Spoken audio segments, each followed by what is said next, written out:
Hi, so welcome everyone. Thank you for joining. I think good morning. Most of you have seen people that registered. A lot of you joining, like myself, from morning time zone, but also some of you as afternoon, evening. So thank you very much for joining. So today we're going to do a lounge session, as you would have seen on the agenda, and the idea is to have a really interactive discussion with all of you around the hypothesis of this session, which is that digitization and financial inclusion is really the key unlock for value chain resilience. So I'm Nicolette Lowe from Bopinc, and I will be chairing today's discussion together with Emmanuel Aga from Innovectives and Philly Smith from Zona. So for those of you that don't know Bopinc yet, we are an inclusive business NGO headquartered in the Netherlands, and we work with entrepreneurs, SMEs, and multinationals across 26 markets to design and implement socially and commercially viable business models. And our purpose is to connect low-income consumers with the dignified choices of tomorrow. And I lead a number of our financial inclusion programs across a number of markets. And personally, I've been really inspired in this time how our partner companies, both from the very small end to multinationals, have really stepped up and accelerated digital and financial inclusion during this time, not only to ensure that they can continue operating and survive, but also to increase their own resilience and the resilience of their partners, their employees, and their customers throughout the value chain. And so two of those companies that has really inspired us is Zona and is Innovectives. So as I've mentioned, they're joining the discussion today. So welcome to both of you. So Philly is the impact manager at Tilt and at Zona, and she'll tell us a bit more about that right now. And Emmanuel Aga is the CEO of Innovectives in Nigeria. So while the three of us is up here on the virtual couch and we'll be having a discussion, we really want to invite you to make this an interactive session and to also share your experiences as we go. So actually, I want to check, Rabel. I think if we are 20 or so, we can actually, most of us have our videos on, right?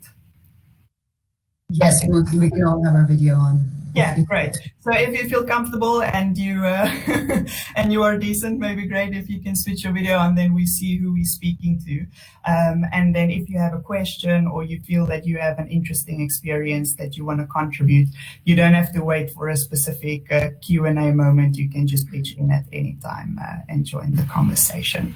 So maybe while we will kick it off, what I can ask everyone to do in the meanwhile is just to, if you go to the public chat that you see in the top left corner, so just like I have done now, just introduce yourself there, so name and organization, and also what is on your mind right now. So when we join these type of sessions, typically, we are it speaks to us, it resonates to us because we either have a specific challenge or a question in mind related to the topic, or it might just be something that we're working on right now and we want to just share some learnings and experiences. So I invite all of you to do that in the chat.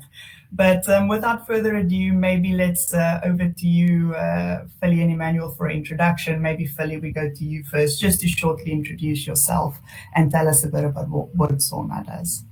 Awesome. Thanks so much, Nicolette, and it's great to be here today. Yeah, so as mentioned, my name is Philly, and I'm from Zona. I'm the impact manager there. So what does that entail? Basically, making sure that we are following our guided agenda on impact and creating sustainable change and having lasting impact onto the consumers and the people that we work with. I also work a lot with different grants and donor organizations who want to roll out specific financial inclusion projects in Zambia, and just making sure that we implement those projects and keep up with the targets of donors and our investors.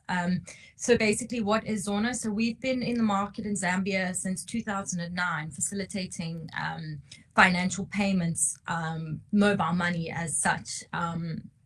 And we've spanned, it's 11 years later, we're still there. We're a market player. We've gone from being more market dominant to a more of an ecosystem enabler. So we've seen there's been a shift in how businesses operate, what services are needed, and who's impacted and affected by financial inclusion. And we've tried to shift to that change and make sure that instead of doing what's right for business and what's right for possibly more capitalistic means, how do we do what's right for the economy and for the population that need these types of services?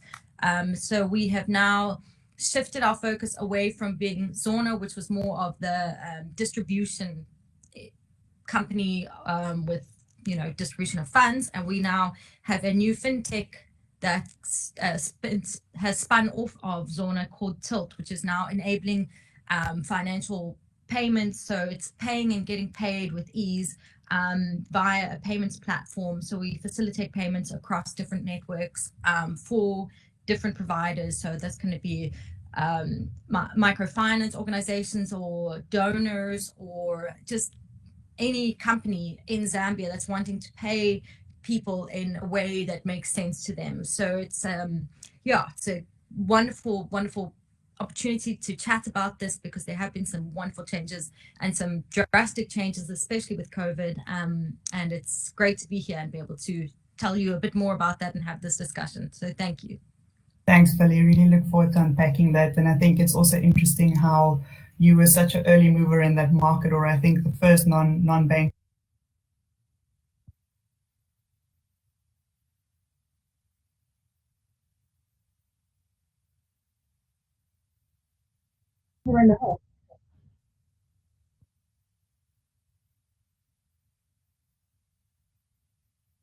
Nicolette, I've lost your sound. I'm not sure.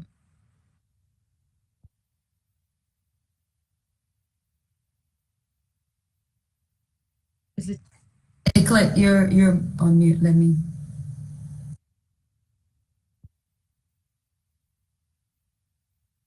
You try again? No.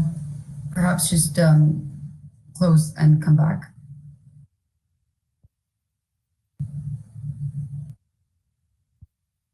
You can hear me though, right? Yeah, Yes, I can you hear me now? You're back, Nicolette. Okay, great. It was just saying like you were muted, you were unmuted, you were muted, you were unmuted. I don't know if what was happening there. I'm not sure where you lost me actually. Straight after my intro. Okay, great. Well, I was just having kind words about your about your intro. So yeah, no, I was just saying I really look forward to unpacking that transformation that you've also had over the last 11 years. I think everyone in the room can learn a lot from that. But maybe we hear from Emmanuel to hear a little bit about what Innovectives does before we jump into the key questions for today. All right, thanks, Nick, and again, good morning, everyone. Thanks for having me. So just a bit about myself. I'm the CEO of Innovectives. Innovectives is about 8 years old. We started out essentially what the company is about is to provide access to formal financial services and also to enable electronic payment adoption. And so we partner with regulators, operators, international card schemes, remittance organization, to extend financial services to the unreached areas using our technology.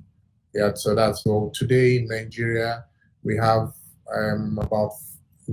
over 14,000 agent outlets spanned across Nigeria, and about 9 banks are connected to us, and 3 international card schemes, MasterCard, Visa, and UnionPay, leverage our rails to reach the last mile. And so we call ourselves a last mile fintech, because our passion is to extend financial services to those regions where banks don't have access points, and the cost of serving in those markets or those regions become a bit more expensive for them. So that's basically where we play. Nice to be here. Thank you. Thanks, Emmanuel. And I think both of you have already hinted to that, but I think it would be interesting to explain to the participants of the session as well, looking at the value chains that both of you operate in. So we see there's multinationals that are financial service providers like MasterCard, you've mentioned, Emmanuel.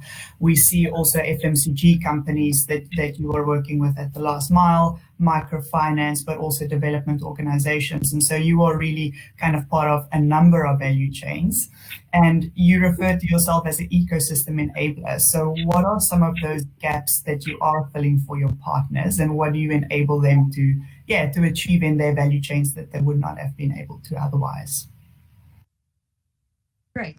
Yeah, I'll start off with this one. So I think one of the gaps that has existed traditionally in Zambia is a very much siloed system of payments. So if you're with a bank, you can only receive funds through that bank or operate with that bank. If you are with one mobile money provider, funds can only pass from yourself to another of that type of mobile money provider. So it's really a closed off siloed system. And what we're seeing now is a move towards becoming more interoperable. And that's really where we're playing in the market. So we're partnering with different banks, with different distributors and different players in the market to make sure that people can get paid regardless of who they are with. So if they are with, for example, MTN, they can use our platform and facilitate payments into MTN wallets if they want, or they can come into Zona wallets, or they can go through Atlas Mara Bank, for an example. And so we're really trying to overcome that challenge of being siloed and separated and giving people more access, more choice, and also just opening up the market so that people can become financially included, regardless of where they are and who they operate with. Mm-hmm.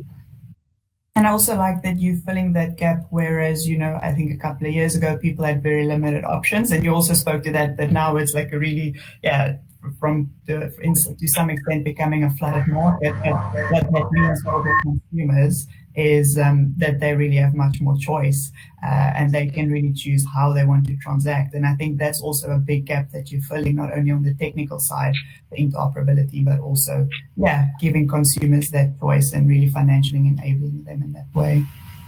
Absolutely. Emmanuel, on your end?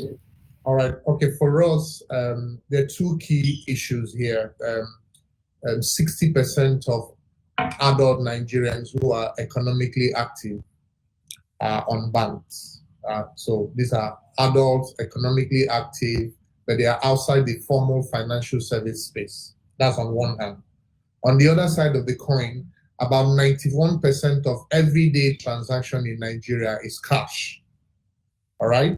And so the cost of financial institutions or operators serving these customers becomes very expensive because they don't have, if you look at one of the top reasons why these 60% are unbanked is basically because of access to financial touch points.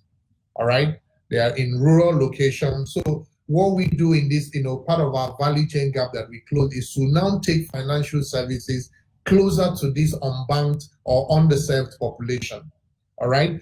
Because if the banks try to do that themselves, it becomes very expensive, all right, to serve this unbanked person. I mean, you all know the cost of handling cash. Imagine an economy where 91% of everyday transaction is cash-based. That's an expensive operation, all right? And what we're doing with the banks is to deploy low-cost, cost-effective solutions that bring these unbanked and unserved persons into the financial services space, and also now make payment adoption very easy. So the banks have touch points using our access points, and also they are able to now operate and serve these customers in a very cost-effective manner. So those are the gaps that we're plugging in this market. Mm-hmm. Yeah, and maybe you can speak a little bit to Faye's question, which Faye Hartman from Profound in the Netherlands, thanks for joining. She was asking about the digitization and financial tools for SMEs, and I know that that's also a gap that you're filling in Nigeria. If you can maybe briefly speak to that. All right, great. So, I mean, again, SMEs in this market account for over 60% of our GDP. All right, it's in the hands of small businesses. That's a lot of value that we need to optimize.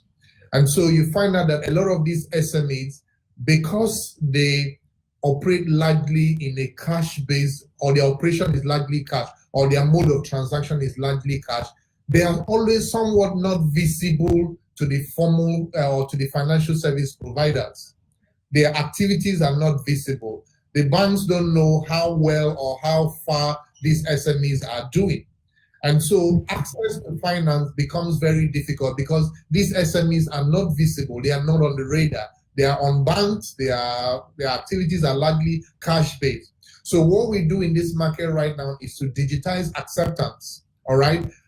Make it easy for these small businesses to accept payment, all right, where they are using a number of payment touch points. So we have USSD, we have QR codes, we have MPOS, and just recently working with MasterCard, we're deploying a tap on phone solution for SMEs that also reduces, that makes it easy for them to accept payment wherever they are. So that's essentially what is a huge opportunity, because a lot of these SMEs are like I said, they're already used to cash. So you need to, the solution we're deploying cannot wait for the normal settlement time that normal formal financials. For instance, let me take an example. A card transaction usually takes, you'll get settled the next day. All right. These businesses are already used to immediate cash. So we're now, we're remodeling the way cash transactions or card transactions happen in this market by giving these people instant value the moment a transaction happens on their touch point. That way, it almost mimics cash for them. They have instant value. They can use that money for other things, and right immediately they are now comfortable to accept payment. Again, because of the digitization process, the cost of transaction is now lower, because one of the disincentive for SMEs accepting electronic payment is cost of transaction. So our rails have now made it very easy for service providers, international card scheme, to serve these SMEs in a cost-effective manner, thereby reducing the transaction cost. That now makes it easy for them to accept payment. Yeah, those are some of the things that we're doing in this market. Yeah, and I think it's great, and I think you call that solution, or Moscow calls that solution, SME in a box, and so I think we can also come back to that at some point. But I want to pick up on your point around the visibility, and the immediacy of that visibility, because I think, Philly, you also mentioned something interesting, which is, of course, if these bigger multinationals or development organizations are transacting at the base of the pyramid, or dispersing cash, for example, there is a need for that visibility that, of course, with cash is not always there. And so how are you looking at that in your model? Yeah, so that's one of the things that we thought hard about how this happens. So a lot of times when we try and develop new products, and that people or funders or investors are often wanting us to distribute straight into wallets only. And that's still not necessarily the right thing for people to do. Cash sometimes is still king in the markets, as Emmanuel has talked about, that high percentage of cash users. So we try to kind of look at a way of how do we balance between both cash and wallet disbursements. And the thing that we found really, really interesting and helpful is having visibility on when the funds have reached someone and once they've taken the funds. So we have notification settings on our back end for our partners or donors who are making the fund distribution that can tell them when money was taken and how it was taken. So it can either say so-and-so collected their money in cash at this time, or it was distributed into a wallet, which was a push process that they then instigated. So it went into their wallet. So it then again goes back to that idea of choice and access, because although digitization is really incredible and we're trying to move away from a cash society, there's still so many people that for them cash is really important. And we know that this is the case with especially women who are possibly running households and don't have their own bank accounts or mobile wallets, and they want the cash to use. So that's where the opportunity to choose if it goes into a mobile wallet or they can get the cash really helps. And that's just one of the ways that we're trying to increase financial inclusion with a blended model of both digital and still traditional methods. And I think that's maybe a really good segment into the COVID discussion. And I know we're having these all over, so maybe we don't have to go to specifically impacts of COVID. But what I find interesting is that in many ways COVID has like really put a spotlight on some value chain gaps or issues that we were aware of before, but maybe where we had like a 5-year or a 3-year plan to address them, it had to become really immediate. And also now as we're seeing that COVID is not only a couple of months and then we go back to, let's say, normal operations, the solutions that we're putting in place now is really to build resilience for the longer term. And so I'm curious for both of you, what are some of those challenges that COVID has really brought, maybe more to the forefront, and what solutions have you put in place that you think, will really change this value chain and make it more resilient over the longer term? Either of you, maybe Emmanuel, we hear from you first and then see if Philly has something to add on. All right, okay, thank you. So I will speak in a minute. So let me speak to the agent banking conversation. Now, so you find out that our agents, the agents who are that serve neighborhood communities with financial services, they serve not just the unbanked, but the underbanked and also banked customers. Now, during COVID, there was a complete lockdown. So, banks were not operational. All right. So you find out that these agent networks were now the only source of fund or financial services within those communities. And so their capacity was stretched beyond their everyday limits. Okay. Their capacities were very stretched. And now if you understand the business of agency banking, you need to have some form of working capital to be able to serve your customers. And so when you're already used to $100 working capital and that serves you on a daily basis, and you now have demand stretching into $2,000, $2,500 in a day, that's an overkill, that's a stretch. So on one hand, it's good because you have business, but on the other hand, you don't have the financial muscle or capacity to serve this new demand. So what we did was, in responding to that, to this stretch, was to now introduce what we call float financing. All right. So our agents, we now give them credits. All right. So it's like retail finance. So you're giving, so you have a demand, but you don't have the working capital to serve those demands. So you get a loan from us. All right. And because we needed to turn around, credit evaluation real quick. All right, so we had to bring in AI tools, machine learning to be able to do the credit check and and make these loans instant, because the loans are instant loans. All right, so the moment you apply, a lot of things happen at the background, and within 10-15 minutes you get the money disbursed to you so you can serve your needs. So that's how we're able to respond to that increased demand that was necessitated due to the COVID lockdown. But on the other hand, that now became a blessing in disguise, because we now have a ready product, the instant loan product.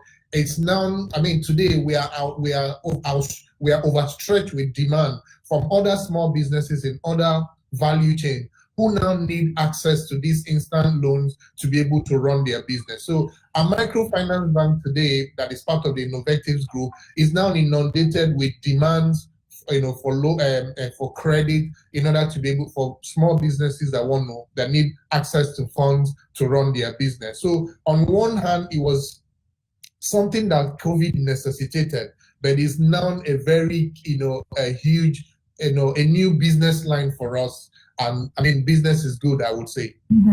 Yeah, I think that's brilliant. And also looking at so many of the multinational partners that we work with, this topic around value chain financing, but also, specifically working capital loans for retailers and agents is becoming such a topical issue. And kind of everyone want to look into that. So I would be keen to learn more about that after this call as well.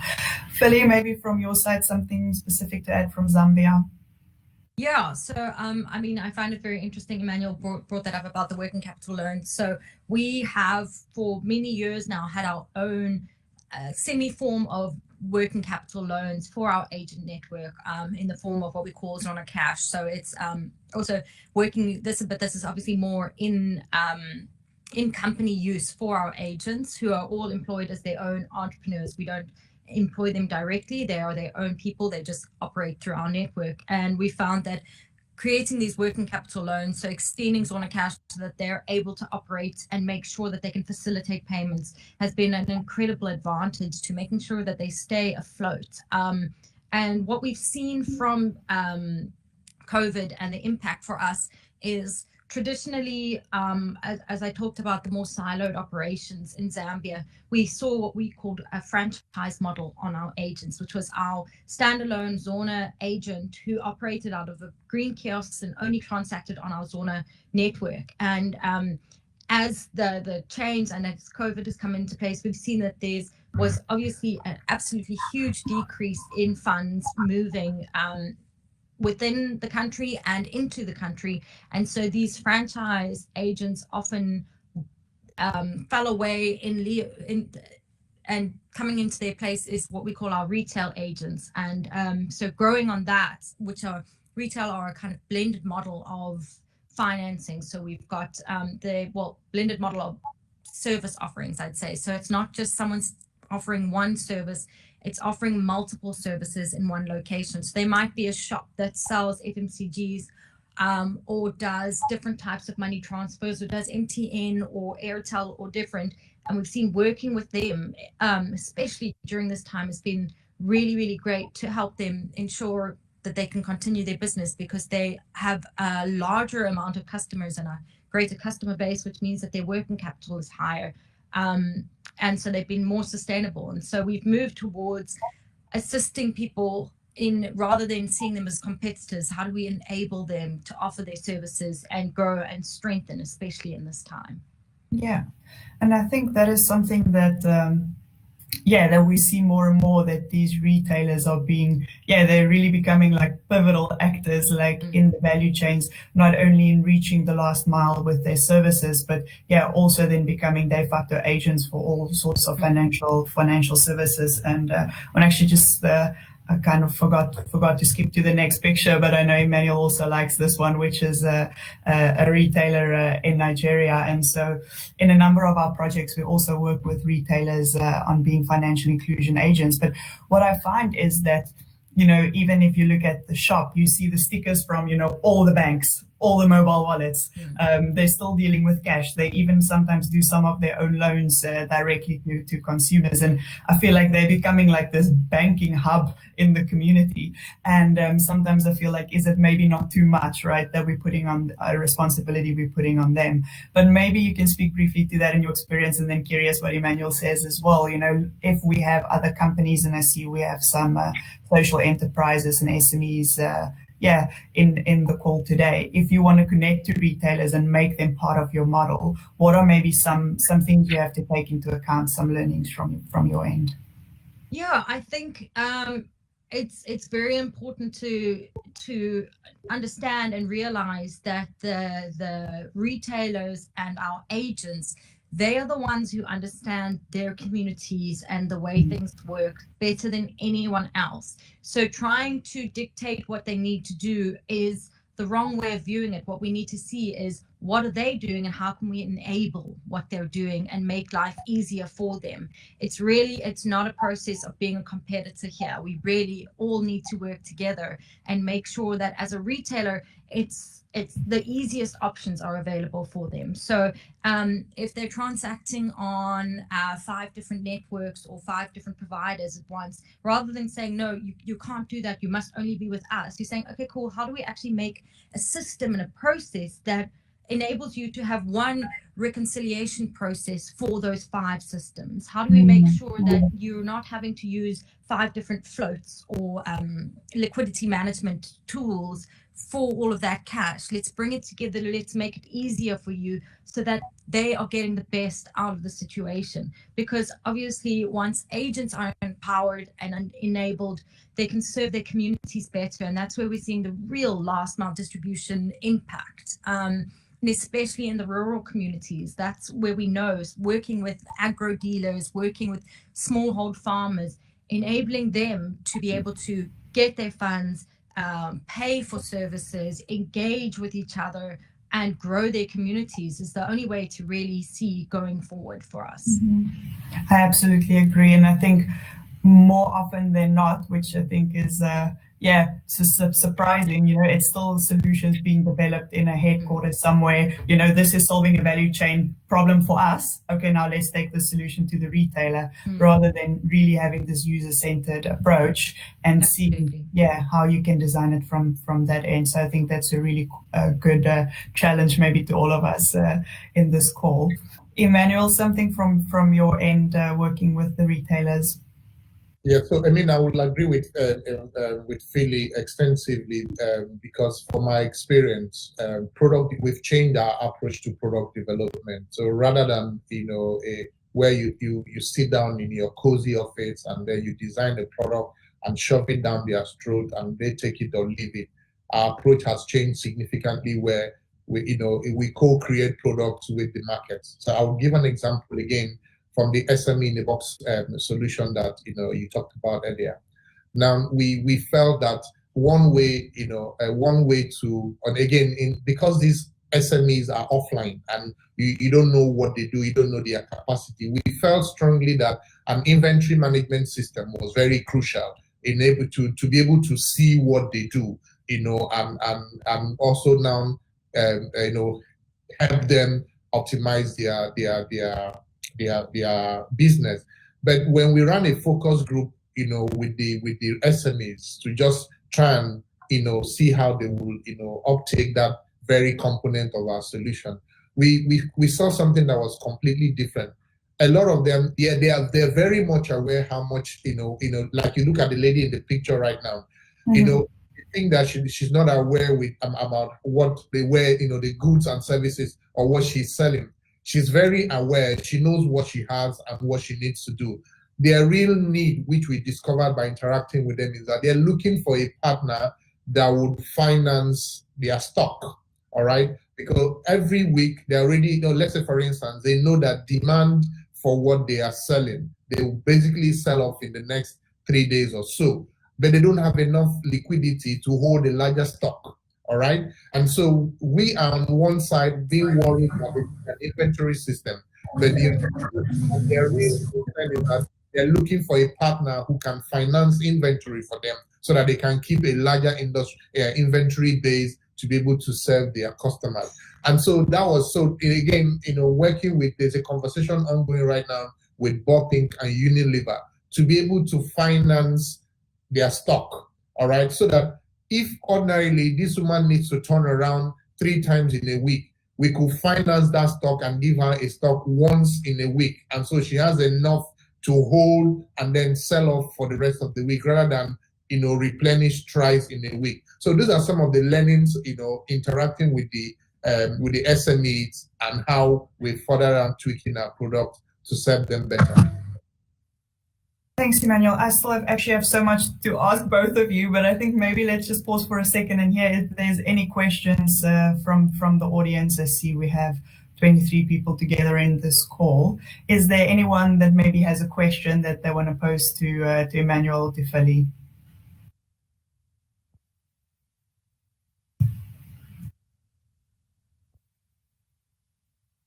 You're welcome to just speak up or put it in the chat if you want.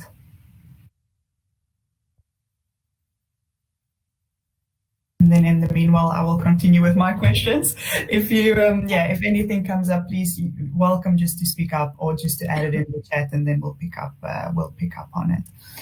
I wanted to ask both of you actually, and this is a topic that personally I'm not very familiar with, was about remittances. So if we are a company working with you, looking at retailers and of course looking at the solutions that would work for them, how do we take into account the impact of remittances, and how have you seen, the role of that in the value chains that you work in? Yeah, I think it's really an interesting and important topic that we need to start looking into more. COVID has certainly made it very clear that remittances play a huge role in sustaining not only our agents and the agent network, but sustaining the communities in which we operate, especially rural communities. So we facilitate international remittances, or we should say sub-Saharan remittances as well as international. And we've steadily seen consistent and good growth in this market. There has been a move towards allowing more corridors opening into Zambia specifically, and we're really seeing that this is playing a very good role in assisting communities and assisting families to stay afloat in these hard times. I mean, obviously, Zambia has seen a decline in the strength of their currency, so it does make it more challenging for them in country, but it also means that families are able to send from, well, the diaspora able from the UK or the US or South Africa, able to send smaller values in local currencies that translate into bigger values within Zambia. And it's really, I think we need to focus more on allowing this to happen, because there are so many different countries out there with the diaspora living in it, and that we need to facilitate getting funds back into our countries so that we can strengthen and grow communities. Obviously, internal growth and internal strengthening is very important, but when pandemics like COVID take place, or others, whatever might happen in the future, it's important to know that this is going to be a growing area, and how do we facilitate this, and how do we ensure that people can get funds, they can get it easily, they can get it in cash if they need it, or they can get it into their mobile wallets if they need it, and then they can use that to buy other other products digitally. So, for example, buying stock, as Emmanuel has talked about, for their different agent networks. It's really important that we have funds moving with ease for everyone within these countries and these communities. Yeah, and what is needed then to facilitate that better? And is that something that, some of the people in this room and that we can help to facilitate more, or is it really, a government policy issue, or what would you say? So from our side, it's really about greater working relationships with different players in the market. So it's also piggybacking off people who have maybe different legislative agreements. So it comes into a combination of things. So yes, it's government allowing and extending. And I know in Zambia, we now that the national financial switch is coming into play, which will really create interoperability for all players in the market. But extending into further markets, for us, it means people working together and piggybacking off their agreements and their regulations to ensure that there can be multiple players in markets. Yeah, thank you. Emmanuel, your experience in Nigeria? All right, so I mean, in addition to what Philly had said, I mean, it's important for, we all know very well that remittances keep the engine of commerce flowing. All right, the international remittance into Nigeria today is around the neighborhood of $25 to $30 billion every year. All right, and more than 10 times of that happens regionally. That's between the cities and the surrounding communities. So we see that as a remittance is important in sustaining what happens in the last mile, or economic activity happening in the last mile, whether it is international remittance or regional or even local. Giving an example, we ran a project a couple of years ago. We titled it "Follow the Money." All right, It was essentially to understand where the money is moving out from and where it is going to in Nigeria. There are 3 cities in Nigeria that account for over 80% of all outbound transactions. That's Lagos, Abuja, and Port Harcourt. They account for 80% of traffic outside. So you find out that people in these cities are the ones sending money to the rest of the country. So 80% of transactions coming from less than 10% of account holders going into different transactions. So you begin to find out that, so we need to have policies that make, one of the biggest challenge of remittance is the access to some of these funds. If the cost of access is high, then you're completely eroding the real reason why these monies were sent in the first place. If I sent $100 to my mom in the village and she spent 25 to access that funds, then there's really the real value I'm sending to her, it's 75, not 100. So we need to come together. It's something maybe a body like the international community needs to come together, understand that remittance is what is making a lot of the emerging economies to, remain resilient and afloat. And we need to make cost of remittance very cheap for the last mile. The other thing that, we also need to look at, one big problem around Africa is regional, sending money to Zambia from Nigeria. It's a big deal. It's a lot easier for me to send money to the US or to the Netherlands than to send to Zambia. So we need, so the African Union needs to come together. I'm glad that, where each country, we're gradually adopting the continental free trade agreement.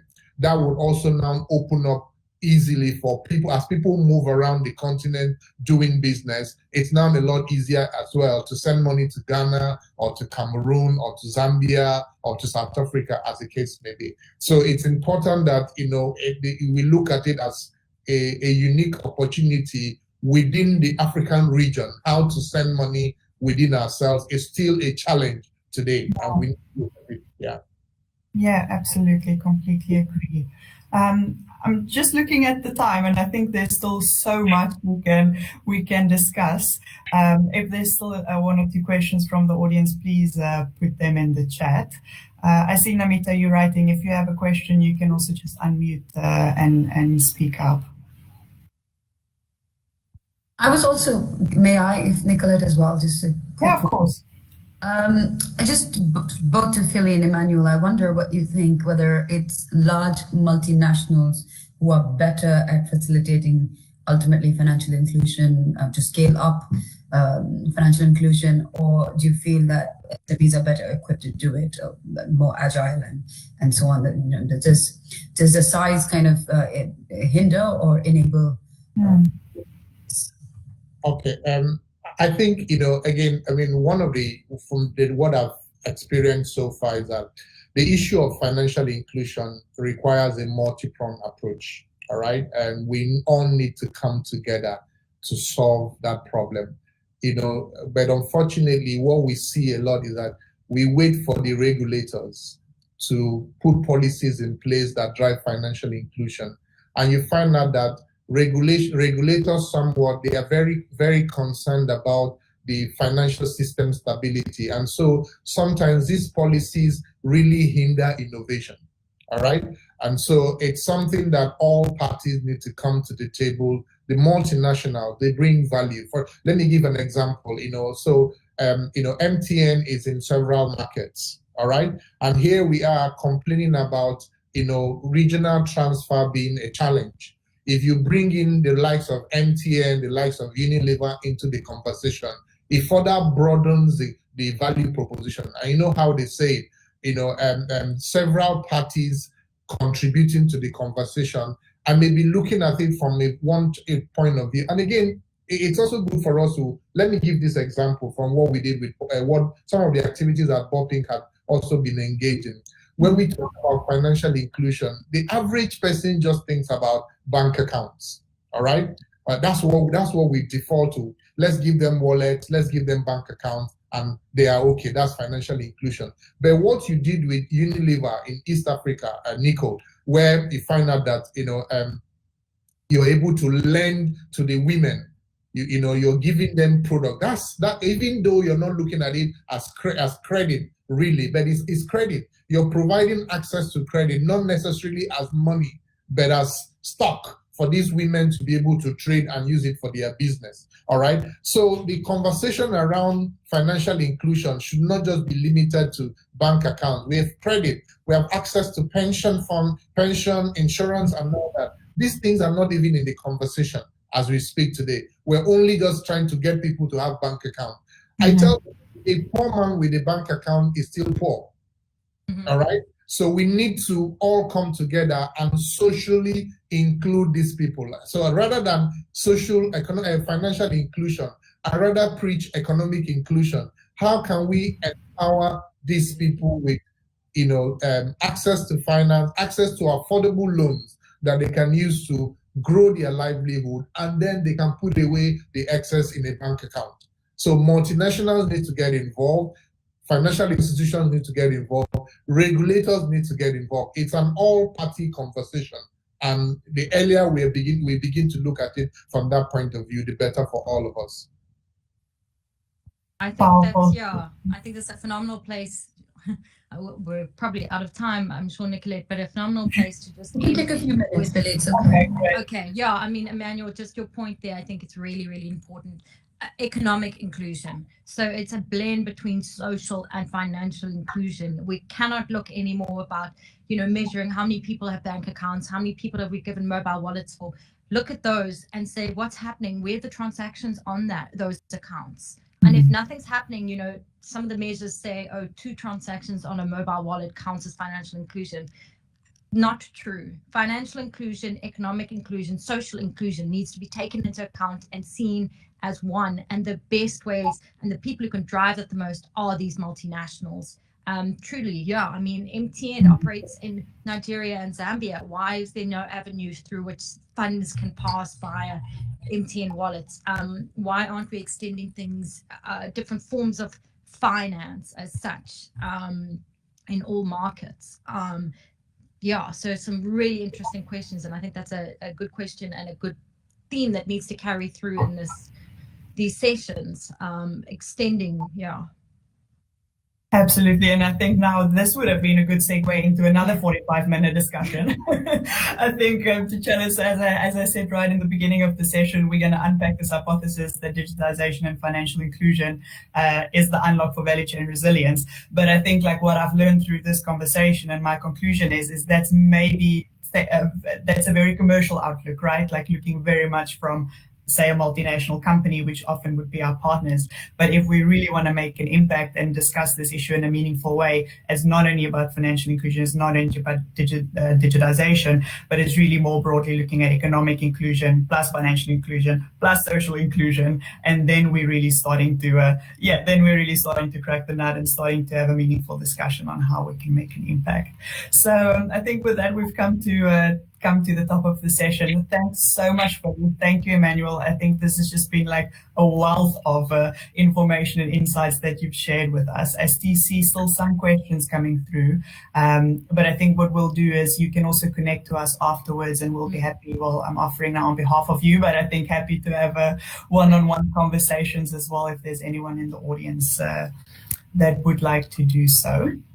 Yeah, thank you so much for hosting us. This has been wonderful. Yeah, really appreciate it. There is, if once you leave the session in the platform, you'll be able to see a tab saying networking. I encourage you to connect with each other. You can do one-on-one messaging or request meetings and so on. There is space. We're here live all day. Encourage people to keep connecting. Thanks, Rebel. And is there also a place where we can see the recording afterwards? Yes, we will share the details. I have recorded the session, but I'll let you know where it's pasted. Great. Thanks so much. Thank you for offering us the opportunity to do this. Thanks for joining, everyone. Bye-bye. Yeah. Bye.